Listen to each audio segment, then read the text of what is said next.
All right, today we are diving into one of the most explosive, most influential, and honestly, most chaotic events in all of history, the French Revolution. It's this incredible story that starts with these amazing calls for liberty and equality, but it ends in a place that, well, very few people could have seen coming. So, how did a fight for freedom spiral into a reign of terror? Let's get into it. So, where do we even begin this story? Well, it's not with a king or a philosopher in some dusty room. Nope. It begins with a mob, a prison, and the fall of a massive fortress. I want you to just try and picture the streets of Paris on that morning. The air is thick with rumors. Everyone's saying the king is about to send his troops in to crush the city. You can feel the panic, and that panic is turning into pure rage. And all that rage, it found a target, the Bastille. Now, this wasn't just any old building. This giant medieval fortress was the ultimate symbol of the king's absolute unchecked power. So when that angry crowd stormed it, they weren't just looking for weapons. They were tearing down a monument to their own oppression. Its fall wasn't just a win, it was a symbolic earthquake that just shook the very foundations of the old world. But what on earth pushes thousands of ordinary citizens to storm a fortress? I mean, that's a pretty extreme thing to do. It wasn't just one bad day. It was decades, centuries even, of living under a system that was deeply, fundamentally unfair. So yeah, let's peel back the layers here. Let's look at all the forces that had been building up for years, just waiting for a spark. The root of the entire problem was something historians call the old regime. Basically, this was the entire social structure of France. And in this system, your whole life, everything about it, wasn't decided by how smart you were or how hard you worked. It was all decided by one thing: the family you were born into. On top of this social mess, the state was completely broke. King Louis XVI was staring down a national debt of over 3 billion livres. Why? Well, years of costly wars, and kind of ironically, that includes helping to fund the American Revolution, plus a ridiculously expensive and lavish court. So what was his only solution? You guessed it, more taxes. And this is where the system just completely falls apart. French society was split into 3 groups, or estates. And just look at this table. It's wild. The first and second estates, that's the clergy and the nobility, made up a tiny sliver of the population, like 3% combined. But they owned a massive chunk of the land, and, this is the crucial part, they paid pretty much 0 taxes. That left the entire tax burden, all of it, to fall on the shoulders of the third estate. And who was that? Literally everybody else. There's this popular drawing from the time that says it all. You see the nobleman as a spider and the peasant as a fly caught in his web.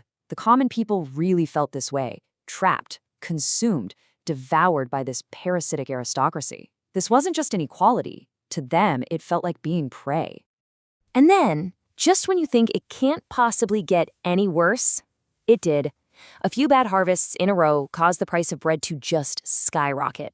Now, for most people, bread wasn't just part of a meal, it was the meal.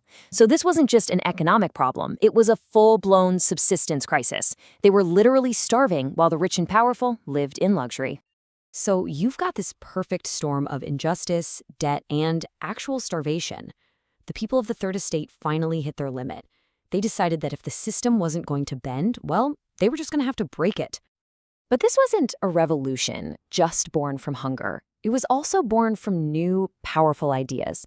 See, for years, Enlightenment thinkers like Rousseau had been planting these seeds of change, writing about things like democracy, individual freedom, and government by the consent of the people. These ideas gave the Third Estate a whole new language to demand their rights. And when that change finally came, it came with breathtaking speed. I mean, look at the summer of 1789. In May, the king calls a meeting of the Estates General. By June, the Third Estate has just declared themselves the National Assembly and taken the famous tennis court oath, vowing to write a new constitution. In July, as we know, the Bastille falls. And then in August, they release a document that is going to change the entire world. And this is it, the Declaration of the Rights of Man and of the Citizen. And the principles in here? Absolutely world-changing. The idea that rights aren't gifts from a king, but are something you're born with. The idea that power comes from the people, not a monarch.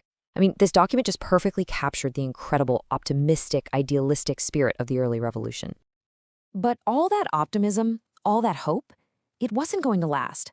The revolution was about to take a sharp turn into its most radical and its most bloody phase. the rise of the Republic, and with it, the Reign of Terror. So who was pushing this radical turn? A group called the Sans-Culottes. The name literally means those without knee breeches, because they rejected the fancy silk breeches worn by the aristocracy. These were the working people of Paris, and they wanted more than just a king with less power. They wanted a true republic, and they were not afraid to use violence to make it happen. And the pressure from these radicals, well, it worked. In 1792, the monarchy is abolished completely. Just a few months later, King Louis XVI himself is put on trial for treason and executed. With France now at war with most of Europe and facing enemies at home, the government unleashed what we now call the Reign of Terror, a period of state-sanctioned violence against anyone deemed an enemy of the Republic. And the symbol of this period, the image everyone thinks of, is the guillotine. It was actually promoted at the time as a more humane and enlightened method of execution, but it quickly became an instrument of pure political terror. The blade fell on tens of thousands of people, turning public squares into these gruesome theaters of death. And right here, we see the ideological heart of the terror. You have men who were once allies now on completely opposite sides. On the one hand, you've got Camille Desmoulins who's saying, wait a minute, liberty is about happiness and justice. But on the other, you have Maximilien Robespierre, the main architect of the terror, making this absolutely chilling argument that terror is justice, that it's swift, severe, and absolutely necessary to protect the revolution. So where did all this chaos and bloodshed actually lead? After a decade of turmoil, what was the final legacy of the French Revolution? Well, in the end, the logic of the terror just turned on its own creators. Robespierre himself was eventually arrested and sent to the guillotine. The chaos and political instability that followed created the perfect opening for a brilliant, ambitious young general to step in and seize power, Napoleon Bonaparte. But the revolution's impact was so much bigger than just Napoleon. It completely and permanently destroyed the old regime in France. And maybe more importantly, its core ideas, liberty, democratic rights, the power of the people, spread like wildfire across Europe and then the whole world. It became this incredibly powerful force that would inspire countless freedom movements for centuries to come. And that leaves us with the revolution's central haunting question. It's a question that echoes all the way from 1789 right to our world today. In the passionate, desperate fight for a better world, when does the fight for liberty become its own kind of tyranny?